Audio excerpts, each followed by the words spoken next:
yi ak xarit yi ñoo ngi leen di nuyu di am mbégte lool di ñëw ak yéen ci première émission bu l'année 2019. Alors encore une fois ñi ngi souhaiter vraiment à tous les téléspectateurs qui nous regardent une excellente année. Alors tout d'abord la paix pour tout le monde waaye dañuy ñëw ak yéen nag ci li nga xamante ne moom mooy santé parce que dañu ne la santé avant tout. Alors ñi nga xam ne caabi féete nañ leen gannaaw it RTS 2 mi ngi leen di souhaiter une excellente année 2019 waaye nag di ko souhaiter képp ku nga xamante ne bi yaa ngi bokk ci groupe RTS fàttewuñu ñi nga xamante ne bi ñoo nekk ci région yi RTS 3 RTS 4 waaye nag di nuyu nag aussi képp ku nga xamante ne bi yaa ngi liggéey ci média yi mënuma citer ñëpp mais en tout cas suñu ay xarit ñoo fa nekk ñoom itam ñoo ngi leen di souhaiter une excellente année di souhaiter excellente année à vraiment toute notre famille parce que nag bu ñu waxee nos familles c'est suñu famille techniciens yi les caméramans les preneurs de son les réalisateurs di vraiment remercier ñi nga xam ne ñooy nekk ci technique vidéo bi vraiment di remercier tout le personnel de la RTS encore une fois excellente année di ko ñaanal vraiment jàmm ak salaam Sénégal yëpp di ko ñaanal ñi nga xam ne saa su ne dañuy ànd ak ñun di liggéey suñu chroniqueur yëpp ak ñi nga xamante ne bi ñu ngi def émission yu rafet yu baax fii ci RTS 2 mbokk yi dañuy ñëw ak ñeen nag ci émission bi ci décor bu yanj bi nga xamante ne bi gis ngeen ne ñoo ngi ko teg ci 2019 fas yéene ci nag ànd ak décor bi def liggéey bu rafet mbokk yi ñëw ak yéen nag ci àq ak yelleefu doomu aadama ànd ci ak suñu xarit la belle maman Dieye que nous retrouvons avec beaucoup de plaisir. Alors maman li mu ñu indil tey mbokk yi dafa ne daal dañuy xool importance su preuve parce que nag wax dëgg yàlla ñu ne tribunal ay preuve dong nag la ñu xam dinañ ko waxtaanee bu baax a baax ak ñu invité muy maître Ousmane Thiam damay wax sax dafa bokk ci ñun mbokk yi ñu jógee ci loolu ànd ak yéen ci li nga xamante ne moom mooy mbirum décoration ànd ci ak suñu xarit Bichiba. Alors ci bés bi dañuy kontaan saa su ne di feggoo ak suñu doom suñu xarit muy Malcolm. Alors Malcolm dañuy ñëw ak ñun saa su ne ci 7e art tey nag moom benn série bu nga xamante ne bi dañ ko fas yéene waxtaanee ànd ci ak kenn ci acteurs yi muy tekki fii mbokk yi ñu jeexal ak vue sur la toile suñu invité mbokk yi di monsieur Sega Cissé di acteur u tekki fi waaye nag keneen ki maa ngi koy wax sànq bokk ci ñun di maître Ousmane Thiam mbokk yi ma dem régie dellu si waat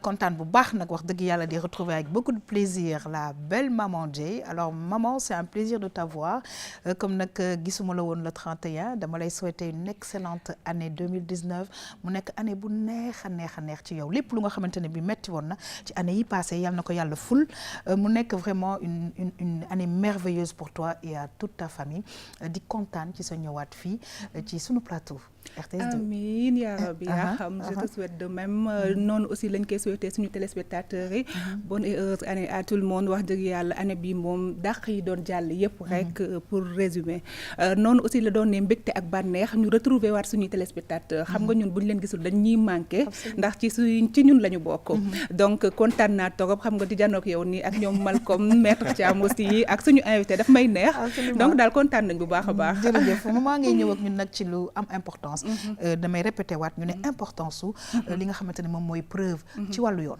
L'importance de la preuve la ñuy waxtaanee tey xam nga tey cas boo mës a gis ñu mës ko traité ci tam-tam rek preuve doon na li nga xamante ne moo ci ëpp importance ndax bu ko amul rek duñu ci mën a xuus yoon moom comme li nga wax sànq rek preuve la xam donc dañuy gindi nit ñi rek ñuy wax ne que quelle que soit confiance boo mën a am ci nit quel que soit loo mën a sekk ak nit ki lépp looy sekk ak moom rek na am trace pour bu ëllëgee nga mën a am preuve yi ngay soxla au cas où bu fekkee ne am na leneen nu mu demee. Alors tamit ñuy fàttali rek di ko fàttali suñu bopp ne que ñun sénégalais dañoo xaw a di gaaw a sànni ay këyit waaye nag këyit dafa nekk loo xamante ne bi jar na garder bu baax a baax parce que dinañ ko mën a soxla peut-être un jour en tout cas c'est un plaisir de te recevoir maman fas yéene gindi ñi nga xamante ne bi ñoo ngi ñuy seetaan bu ca kanamee ak maître Ousmane Thiam. Alors damay kontaan bu baax a baax Malcolm moom on a passé le 31 décembre ensemble on a passé 2018 ensemble 2019 yegg si 2019 c'est un plaisir encore une fois mais encore une fois di la souhaiter une excellente année 2019 tey ci 7e art bi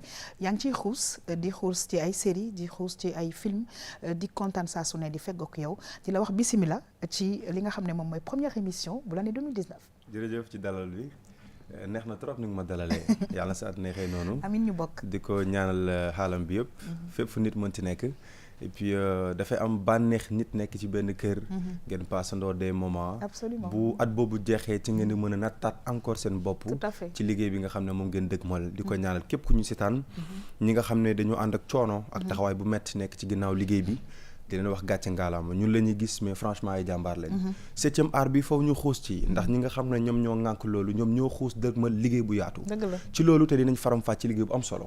ba ñu nekkee tout tànk man ak yéen ñi nga xam ne ay kilifa ngeen ak ñi seetaan. ku ci nekk amoon nay gént.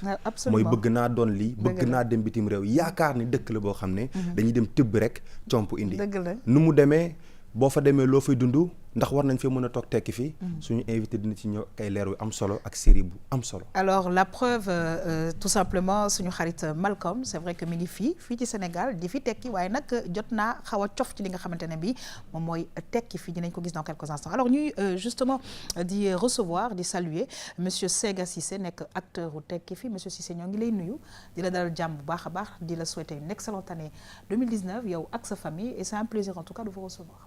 merci yaa xam maa ngi lay fay. di la nuyu di la ko souhaiter di nuyu aussi ñu nekk ci plateau bi. di wax ni vraiment maa ngi kontaan. ñëw émission Tam Tam RTS 2.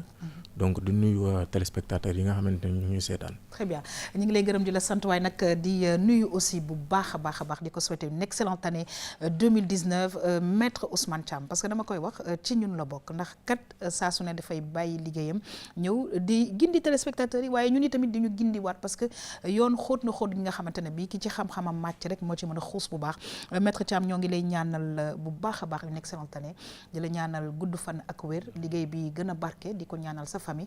En tout cas, merci beaucoup de la part de toute l'équipe de la RTS2. Merci pour les prières. maa ngi leen koy retourner di leen nuyu ku nekk. di sant aussi ci dalal bi chaque fois parce que j'ai vu que c'est une ambiance de famille. Exactement. donc yàlla na yàlla yokk jubóo bi. amiin amiin et puis yokk mën-mën yeeg santé bi. amiin amiin donc di kontaan di retrouver Maman Dieye. très bien. parce que keroog maa ngi wax ni maa ngi koy ñaanal. xëy na peut-être dama am tuuti.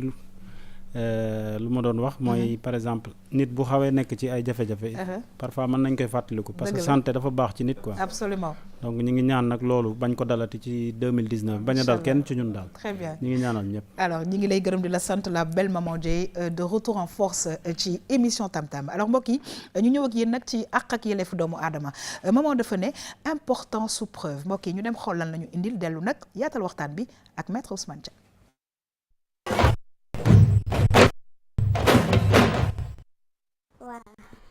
man nag dama taan RTS 2 léegi ma gis ni yéen da ngeen jàppale ni yoon léegi dafa am bu ma am ak sama benn dëkkandoo waral ma ñëw pour xool ngeen ma ci dimbale dama am dëkkandoo bi yàgg la nag la dem nañ sax ba tuddante nañ léegi dafa demoon diggante puisque man maa ko xam socialement ko xaalis bu takku nag léegi mu jox ma benn délai pour paiement bi bu demee ba toog ci délai bi nga xam ne moom la ma jotoon jot na ma dem këram wax ak moom si njëkk pour ma fay ma mu ne ma tollu diggante léegi beneen délai muy chaque fois su ma demee même chose la may wax te dafa tollu diggante mënu ma fay benn moment nag mu faf sax nag weddi la tu ma dara léegi nag comme defee ñaaw te moom sama wëllëre la ma décidé ne comme yoon am na si dëkk bi naa dem ci yoon wax leen ni moom daf ma ameel bor mais li ma jaaxal ma bi ma yoon aw ma dëgg ndax dañu ma wax ni ma indiw ma témoin indiw ma tamit buy prouver ne moom ameel na ma bor léegi man nag li ma tax a gën a ñëw man bi ma demee dañu ma ni aw ma d'accord naa que ni aw ma preuve mais preuve parce que li ma commencé nee naa leen moom sama wëllëre la koo xam ne dem nañ ba tudd doom pour man su joxee kàddoom rek doy na bu ëllëgee gaa xalaatuma woon dina si am lu ñaaw mais pour man bu ëllëgee même bu fayul su ma waxee ne ameel na ma bor rek war nañ mën a sukkandiku ci sama kàddu ñu jël ma jéem a xool nañ may assister léegi nag li ma indi mooy comme toll na fii ñoom wax nañ il faut ma am témoin wala ma am preuve comme aw ma ko léegi dama bëgg leen wax ma ba xam am naa pexe bu may mën a pour ma jot sama xaalis.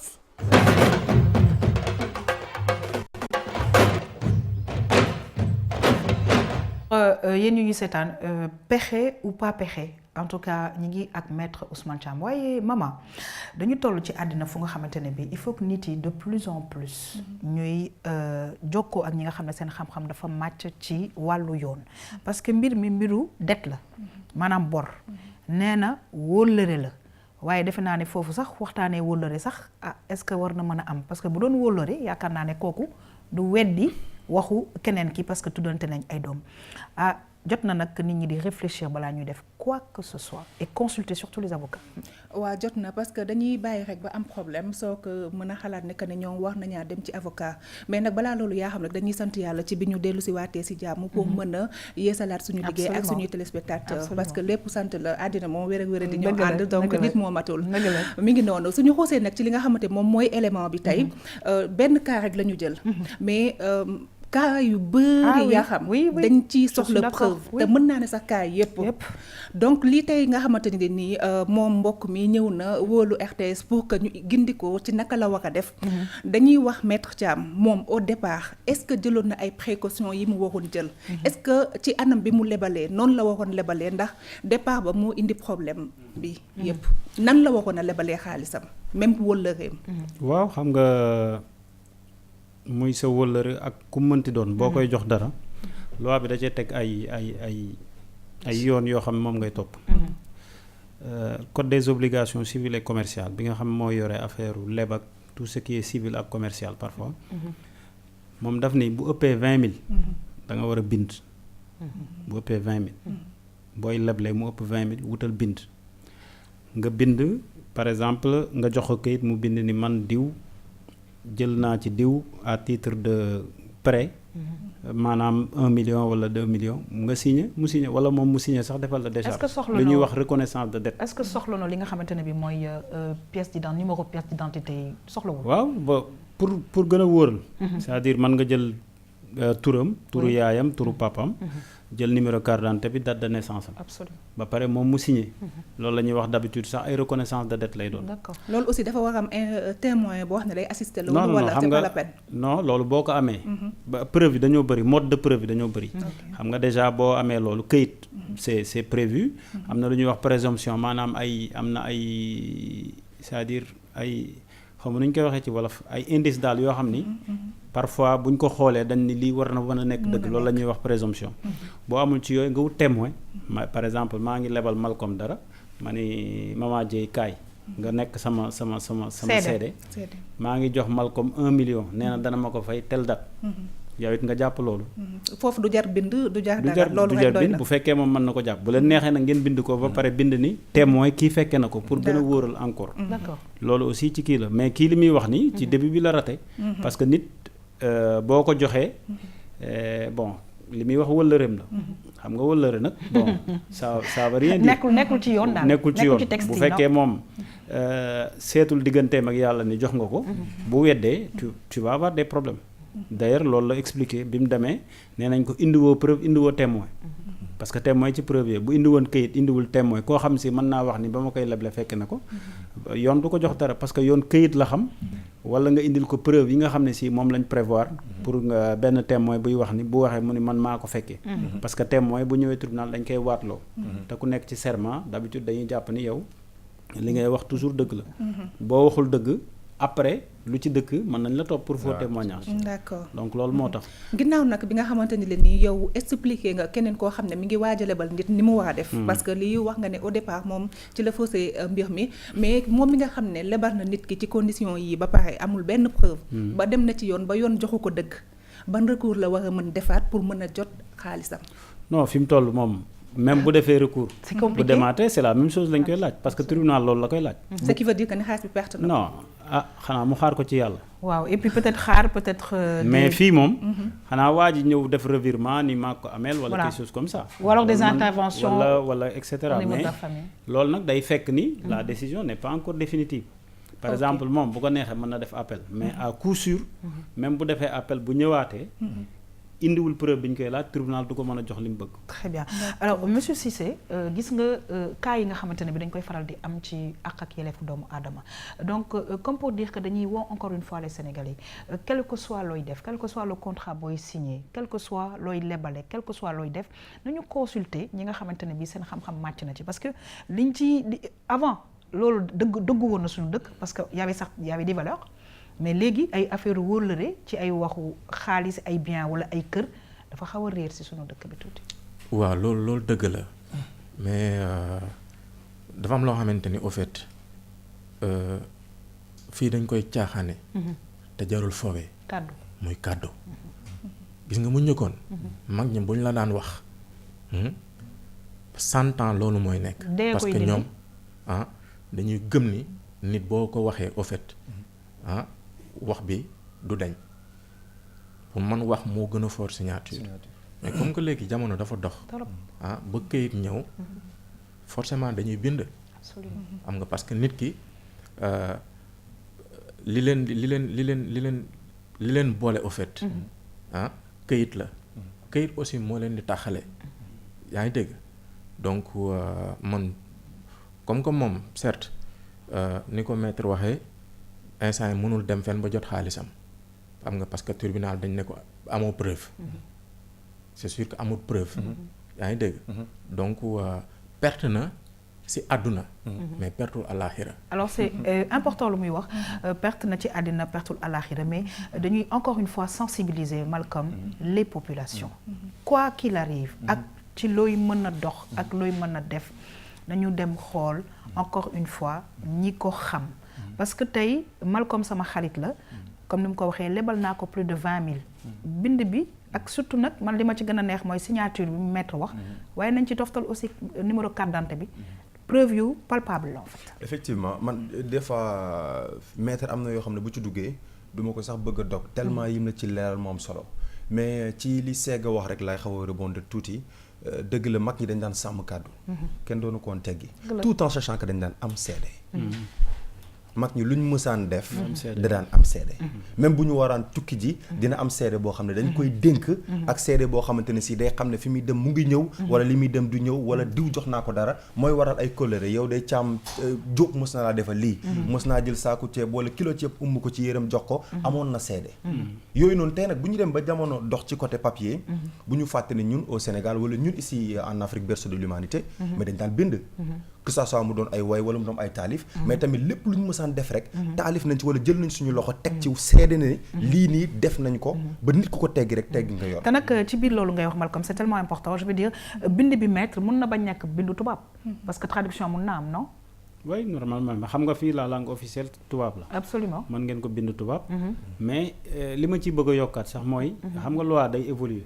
actuellement may nañ par exemple ñaar ñoo xam dañuy lebalante ñu ñëw ci avocat mu defal leen benn cachet boo xam ne si day wane ni loolu la ñuy wax léegi acte d'avocat d'accord maanaam bu ngeen juboo ci li ngeen juboo avocat bi ñëw def ci cachet am ni moom moo ko fekkee loolu valeur presque authentique la am boo demee yaakaar boobu defe naa ne moo gën a léegi nag loolu maître laata may delloo kàddu gi Maman Dieye loolu naka lañ koy defee ak ku bugg def loolu fan lay dem pour am cachet boobu la non bu ngeen demee ci avocat rek avocat à la cour n'importe quel d'accord lequel bu ngeen demee parce que léegi xam nga avocat léegi dañu voté benn loi bu ñuy wax règlement numéro 5 waaw et puis c'est applicable dans les 8 pays de l'UEMOA d'accord donc avocat mën na nekk fii boo ko kiiwee dans les 8 pays de l'UEMOA foo ci dem c'est valable ok boo ci kiiwee bu doon Burkina moo ñëw fii ma defal ko mu dem fële bu ñu gisee sama cachet danañ ne kii avocat bokk ci UEMOA la moom moo ko fekkee et ça a une valeur donc nag loolu jar na xam parce que tamit au niveau de l'Afrique je pense que am na échange yu nga xamante ne bi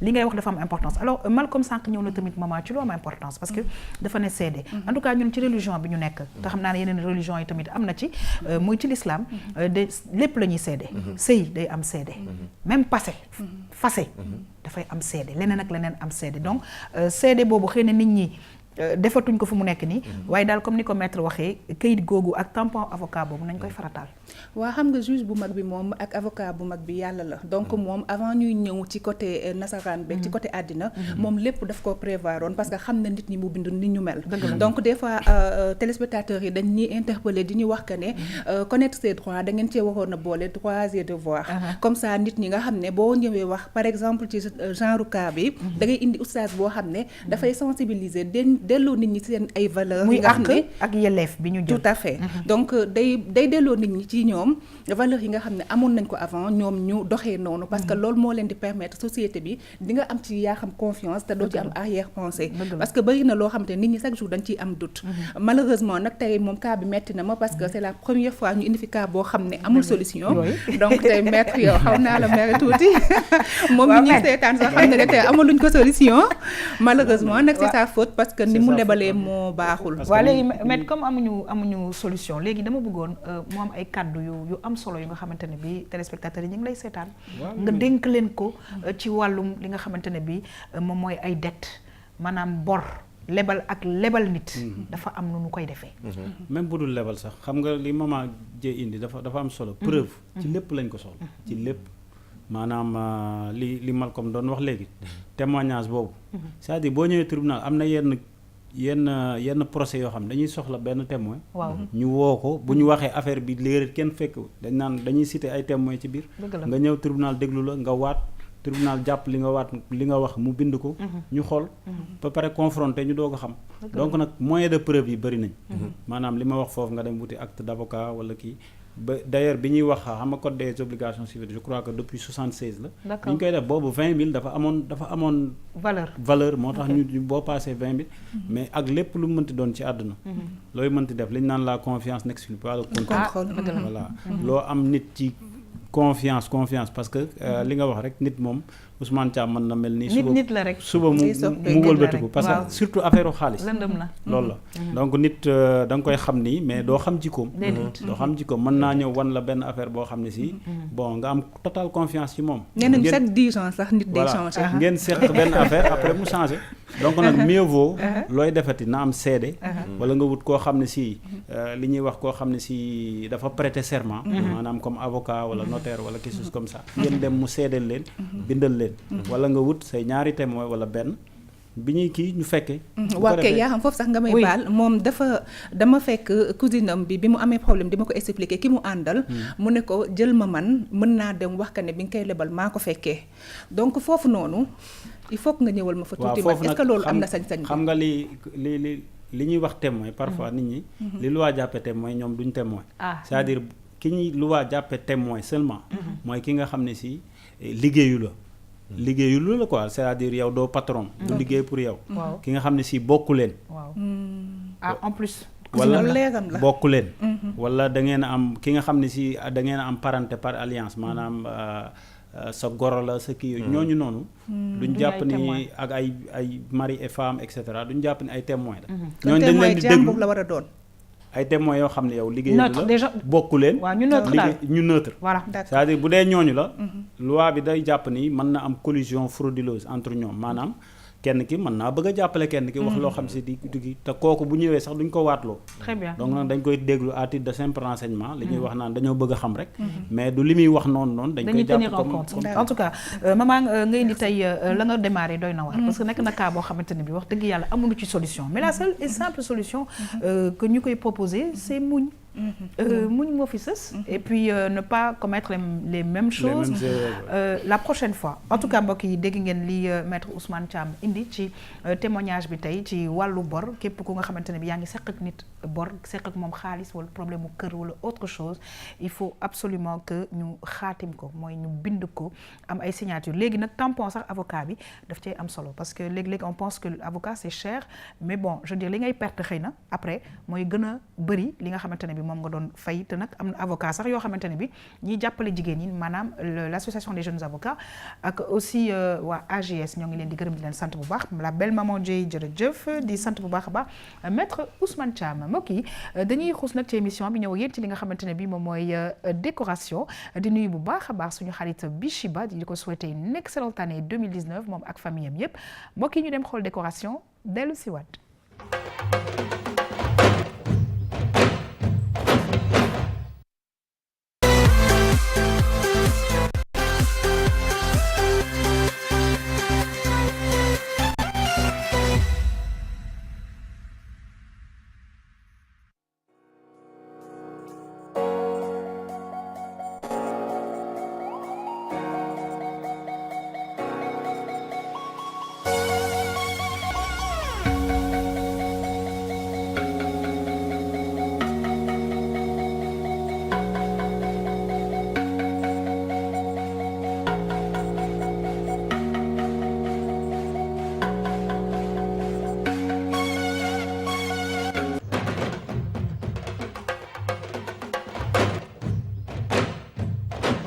c'est vrai que dafa mel ni ci wàllu fête nag li nga xamante ne moom mooy ay confetti dafa mel ni loolu la ñu tey Bishiba indi lool alors may laaj monsieur Cissé Sega gis nga décoration bi saa su ne je pense que nit ñi ngi gis de plus en plus récupération yi nga xamante ne mën nañ ko def ak ay création yu mën a def ci objet yoo xamante ne bi déjà utilisé et je pense qu'à chaque fois dinañ ci am ay démonstration yu am solo.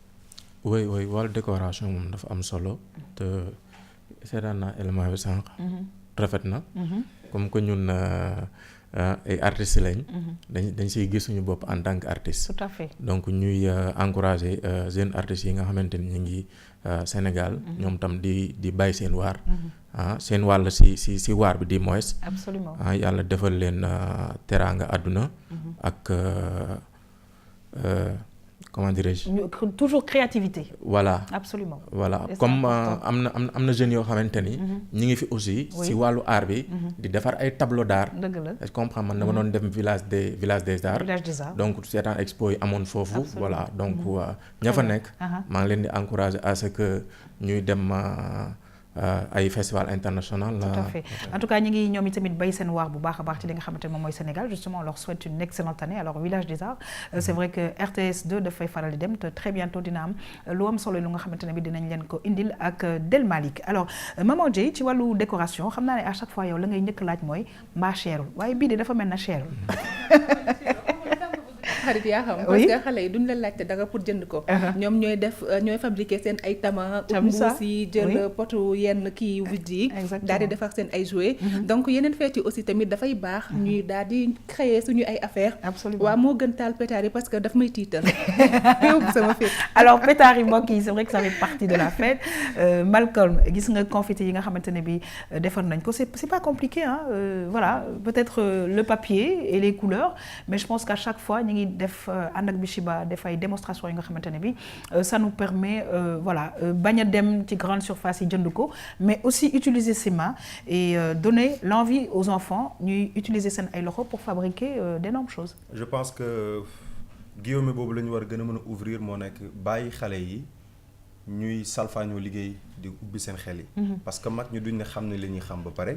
mais lii xale bu ko tàmbali dama doon seetaan benn documentaire gis ay boy chinois ak japonais yi di fooy defar montre ñun ñu ngi foowee tàcc suñu doom yi ñuy fecc kuy màgg kuy jëriñu yàlla xam mais tamit yow yaa xam parce que yaa ko jiital ci sa doom ci loolu je m'appelle yaa xam waaw li mu rafetee nii exactement du ma ci yokk leneen parce que du ma entre guillemets Sénégal des fois ñu laaj rek nga bëgg a wax pour wax sama xam-xam sorewu ci c'est magnifique li ma ci mën a wax mooy ni mu bëree couleur ni mu yànjee ni mu explosé ba neexal suñu xol 2019 yàlla na mel nii ci bépp doomu aadama bu ñu seetaan alors et que tout soit en couleur tout simplement alors Malcolm c'est vrai que dañuy partager avec téléspectateurs parce que peut-être que toi tu représente une partie des téléspectateurs Maman de même man de même mais nag ce qui est bien dans cette émission c'est qu'on amène toujours des experts yu nga xamante ne bi dañu ñuy jàppale ci lépp lu nga xam ne dañ koy def en tout cas ñu ngi nuyu encore une fois di souhaiter une excellente année 2019 à tous les invités parce que am na invités yu nga xamante ne bi ça fait 4 ans que ñu ngi ànd ak RTS2 mais am na ñu nga xamante ne ñi ngi waaj a ñëw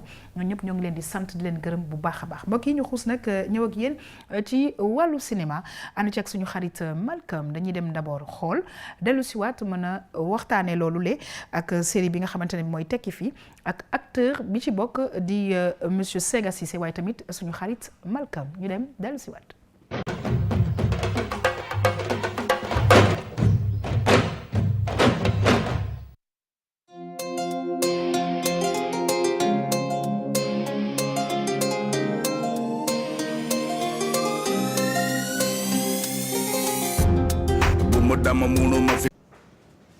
mais gaalu lan hélas dafa la ko dal ah jël gaal pour dem fan. mais doful gaal gi la jël moom ak ay moromam je sais pas soi-disant bande de copains yooyu loolu. mais dañuy waxante dëgg grand ak cër bu ma la mënti jox sa tànk la jaar. waaw yow bu ma sonal nga naan sa tànk la jaar yow yaakaar nga ni bu démb doon tey dinaa jël gaal di dem ay kaaw. allo waaw mais yéen lan moo xew bint yéen da ngeen ma bëgg dof loo wala qu'est-ce qui se passe. yow xanaa bala ngaa xuloo di nga nuyoo. maa ngi woo léegi Aliou mu may wax ay waxu élage ay affaire gaal ak affaire yooyu lu xew lan la. mais El Hadj lu mu def. El Hadj lu mu def dara nekku ci dafa bëgg a tukki comme ay moromam tekki. non mais attends yow Bintu da ngay conseil élage à ce que muy jël ay gaal. ak man li ma daj si yoon bi yëpp ah di gis ay nit yuy dee ñuy sànni si mbeex meeg affaire yooyu man yaakaar nga ne bu démb doon tey dinaa ñëw si kaw bu fii di yëg ay gaal ngay conseil El Hadj Assec muy yëg gaal.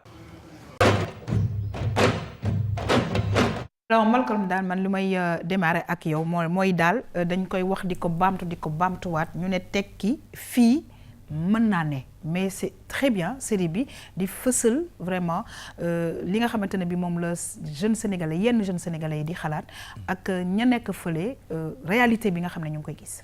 effectivement li ci ëpp solo mooy sànq ni ma ko doon wax ku ci nekk bi nga doon ne ndaw am na looy yaakaaroon daw doon dégg benn tubaab di ko wax naan foofu du Eldorado suuf bi nekkul or ba tax ñuy dem di tibb rek di ñëw mais pour mën a tënk waxtaan bi rek ci ay kàddu yu néew mooy laata buñ la nuyuwaatee Ousmane gis nañu liggéey bu metti biñ la sës mooy yow dem nga mais fi nga jaar nekkul ci yoon sa caat bi nga xamante ne si maanaam yow sa rakk sa caatu yaay moom tamit nee na foofu lay dem sa jabar mayu la jàmm nee na nga yónnee sa rakk bi nga xam ne moo topp ci yow déggoowut ak yow ndax dangaa gëj a yónnee histoire bi série bi lan lay wax exactement et puis yow yaa ci kan ak ban liggéey nga ci yow.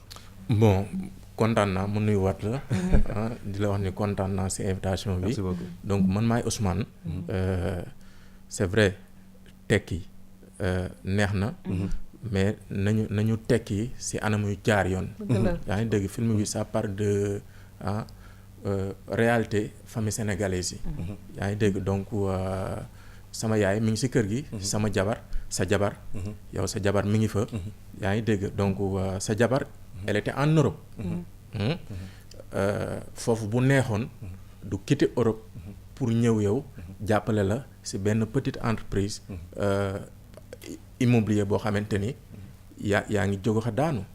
comprendre nga donc man bi may dem c'est vrai jaar naa Maroc jaar Libye. est-ce que comprendre nga jël ndox mi. mais si conditions yu difficile yoo xamante ni. mënoo ko nettali doomu aadama. ama parce que dara gënul metti nga nekk si man lébu laa. mën naa fay. yaa ngi dégg donc dara gënul metti ngay gis ay nit yoo xamante ni mënuñu ndox. di dee si ndox mi. comprendre nga man loolu dund naa ko. léegi man dinaa ñëwaat ak Malcolm dans quelques instants mais comment c'est fait justement nga dugg ci biir personnage boobu est-ce qu'il y a eu une expérience réelle est-ce que da nga seetaan ay film yu bari est-ce que da nga am ay témoignages justement nit yu nga xamante ne bi dañu dund loolu nga mën a yow dugg ci peau personnage bi. je suis né dans une famille artistique. d'accord. yaa ngi dégg tey Sénégal musée des civilisations noires. oui. man maa def pose première pierre bi ak troupe Ndaw Rabine bu Yoff. d'accord. yaa ngi dégg sama yaay mi ngi ci biir. ok donc kenn du wax culture sénégalaise. nga génn si Alassane Cissé. journaliste culturel. c'est mon oncle sama rakku papa la. yaa ngi dégg donc waa xam nga maa ngi koy nuyu de passage parce que moom tam def na sama carrière bon encouragé na ma c'est lui au fait qui m'a moom ma gëmloo au fait sama bopp. très bien léegi ñu ñëw ci personnage bi ma la doon expliquer ne la naka nga def ba dugg ci peau personnage bi. est-ce que c'est des témoignages est-ce que c'est des choses yoo seetaan est-ce que parce que il faut être dans la peau de ce personnage yu nga xam ne vivre na loolu.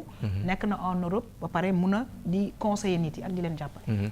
non mooy li ma la wax rek am na yoo xamante ni au fait don la bu nit ki bindee scénario jox la. yow boo dee artiste.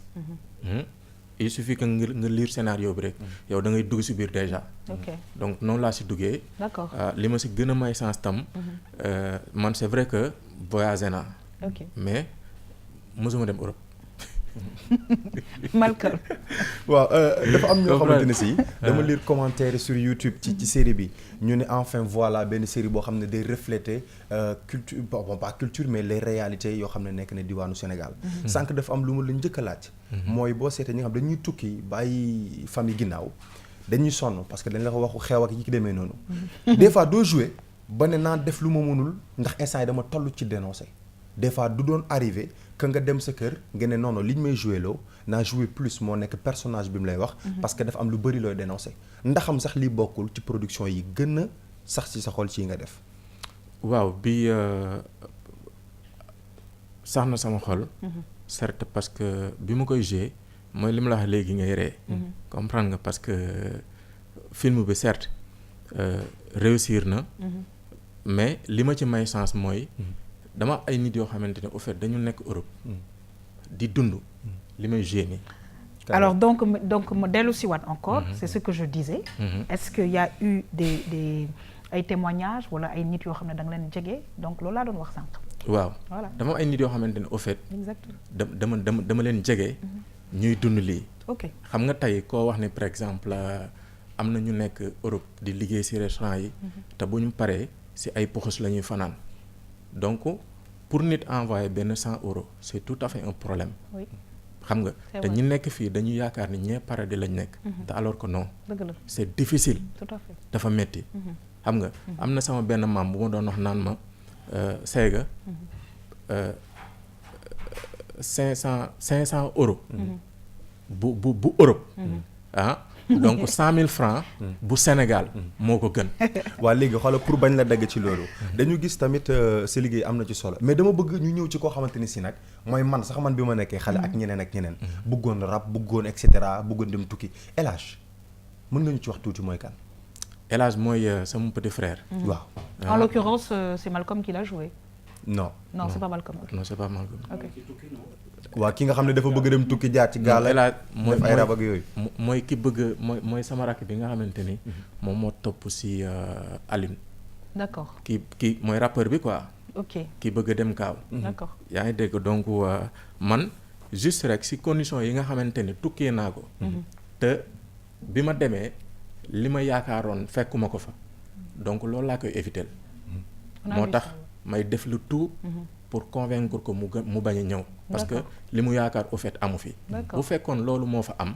kon saa yu ma sama jabar woowee ne ma lii laa soxla ma mën ko envoyer. saa yu ma sama yaay woowee ne ma lii laa soxla ma mën ko envoyer.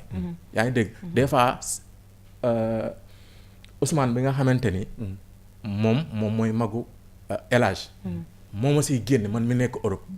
d'accord alors comme pour dire que je veux dire lii dafay nekk ay séries yu nga xamante ne dafay am importance comme séries yu bëri yu nga xam ne dafa am lu ñuy dénoncer alors Maman Dieye dafay baax aussi je pense que pour jigéen ñi ak pour góor ñi ñuy dénoncer yu bëri parce que comme lu mu wax je pense que am na ñoo xam ne ba fii ñu toll nii ñi ngi yaakaar toujours ne que Europe voilà comme ni ñu ko waxee c'est l'Eldorado que y a tout ce qu'il faut que bu ñu la waxee yónneel xaalis da nga war a yónnee xaalis alors que les réalités sont autres.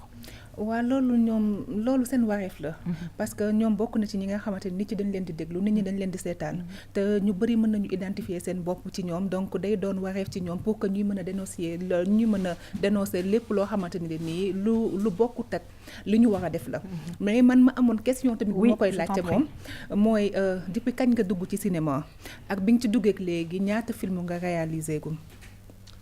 bon man bi ma duggee ci cinéma yàggul trop ay publicité au fait laa doon gën a def. d'accord mais bii mooy sama deuxième série. ok waaw mais xaw ma si yàgg naa si art. mais yàgguma si cinéma. mooy li ma la doon wax soxna sànq rek. mooy question de don bi au fait mooy ñëw. parce que man loolu laa gëm. xam am na art bu nekkee si yow. lu ñu la tegal au fait da nga koy jouer. mais comment ça se fait bi mooy sa ñaareelu film. te nit yi xàmmeewuñu la man par exemple. tey laa la mës a gis mën naa wax donc loolu naka la tëddee. non peut-être que doo seetaan télé. Elle est à la télé, elle regarde pas la télé. Maître Thiam peut-être une question ou une contribution par rapport ak sujet bu am solo bi nga xamante ne bi ñi ngi koy def ci série boobu la tekki fi. li muy wax man fi ma jógee quoi presque dëkku Moodu la. mooy seet moi je suis originaire de Louga. oui donc effectivement foofu moom affaire tukki moom dafa genre culture la fa sax booy seet. exactement donc nag mais bon bu njëkk ba neexoon na mais actuellement nii. bon man dama fay dem de temps en temps mais bon c'est pas facile. du tout mais nag pour nga expliquer ko nit. mu comprendre ko c'est tout un problème. mais ñun il nous arrive nga wax ko nit mën la bàyyil ba ma dem ba pare rek. mais bu demee dina gis bu baax alors Malcolm yow tam gis nañ la ci image yi alors nga wax ñu un tout petit peu sa participation ci série boobu tekki fi. waaw man dañ ma woo un jour. di ma waa studio sànq ma leen di nuyu. ñu may expliquer tekki fii la et tout.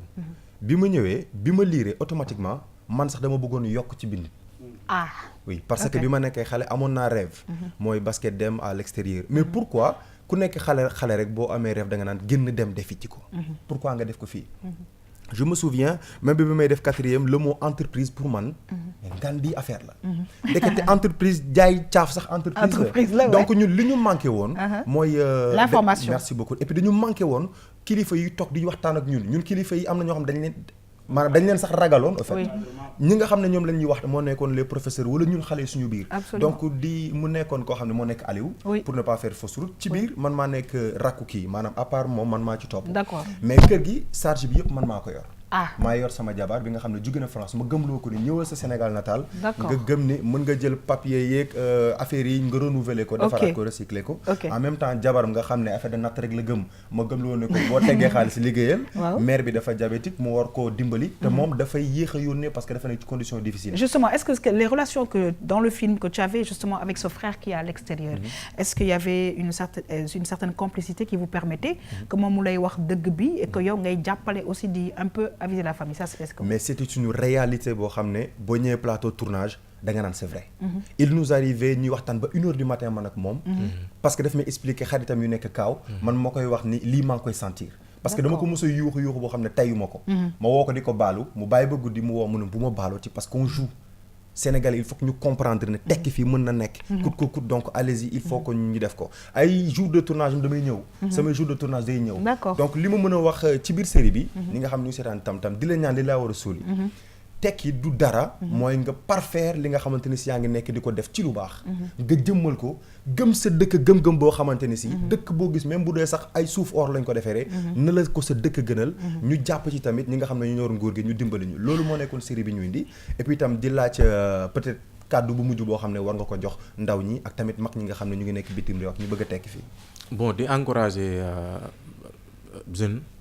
jeunes yi ñu gën a góorgóorlu bon gëm seen dëkk xam ne tekki fii c'est possible mun na nekk yaa ngi dégg alors c'est vrai que loolu laa démarré woon bi ñu def chronique bi mooy tekki fii mën na ne alors est-ce que mën nañu xam série bi ñaata épisode la fan ngeen ci toll est-ce que vous avez tout tourné fan ngeen ci toll donc on a tout tourné 13 épisodes la d'accord am na quelques yu commencé daw donc est-ce que vous n'avez pas eu aussi des problèmes financiers comme ñu bëri ñu nga xamante ne dañu nekk di def ci liggéey boobu. bon xam nga film bi mooy li ma wax rek c'est que au fait tubaab bi ñoo ko def. d'accord pour sensibiliser. ouais c'était important de le souligner. tu vois tubaab bi ñoo ko def. xam nga c'est un projet boo xamante ni c'est un projet de 26 milliards. ok. 26 milliards. commencé nañ financer ci ay suite. Sénégal d'accord tu vois donc lii lancement la woon pour juste rek sensibiliser pour wax jeunes yi que ni tekki fii c'est possible. Très bien alors mbokk yi ñi ngi gërëm bu baax a baax suñu xarit Malcolm ñu ne tekki fii série bu nga xamante ne bi dafay sensibiliser et je pense que ñun tamit am nañu ci rôle bu mag parce que il est important aussi di wax réalité yi nga xamante ne bi dafay am du côté de l'Europe en tout cas c'est une série comme ni ko l'acteur waxee Sega Cissé de 13 épisodes yu nga xamante ne bi jar na seeti ko surtout que voilà sensibilisation ñoom moo leen tax a jóg mbokk yi du ma def rek dul daal di dem ñu xool vue sur la toile dellu si waat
kii nag loolu moo doon sunu vue sur la toile maître Ousmane Thiam lan nga gis ci vue sur la toile bi. Bah c'est artistique hein. Oui. Parfois bu ñuy dem. doo xam fu ñuy mujjee quoi. Exactement. Moi c'est ça mon problème. Surtout chez les artistes loolu moo ma jaaxal quoi. Exactement. C'est un esprit de conception et cetera. Et puis œuvre bi Tu bu as paree l'impression que day yàq quoi day jël encre du tour rek. alors qu'au finish dina représenter quelque chose.